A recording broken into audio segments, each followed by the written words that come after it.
আওয়ামী লীগ তাদের বন্ধু বিএনপিও না, জামাতও না, এনসিপিও না, এই দেশের সাধারণ মানুষও না। তো তাদের শত্রু কিন্তু সবাই। তারা কেউ জামাতের সাথে মিলেছে, কেউ বিএনপির সাথে মিলেছে, যার সাথে মিলেও তাদের উদ্দেশ্য কিন্তু একটাই, জামাতের সাথে থেকে বিএনপিকে পেটাবে, বিএনপির সাথে থেকে জামাতকে পেটাবে, বিএনপির সাথে থেকে এনসিপিকে পেটাবে।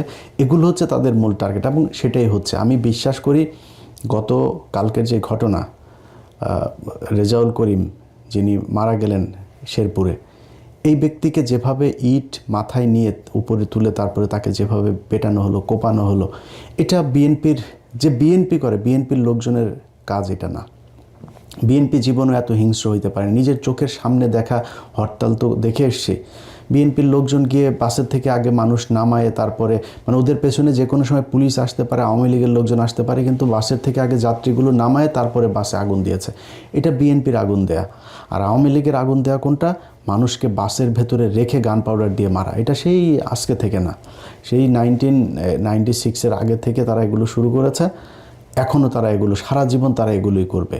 প্রতিটা এলাকায় আপনি আওয়ামী লীগের লোকজনগুলোকে আলাদা বাছাই করতে পারবেন খুব ইজিলি। সবচাইতে খারাপ, জঘন্য, হিংস্র এগুলো হচ্ছে আওয়ামী লীগ করে। সো সেই মানুষগুলোকে আপনারা দলে নিয়েছেন। নেওয়ার কারণে কি হলো? এই যে রেজাউল করিমের যে ঘটনাটা ঘটলো, এটা সেটার একটা প্রেক্ষিত। আমি এটার বাইরে কোনো কিছু মনে করি না।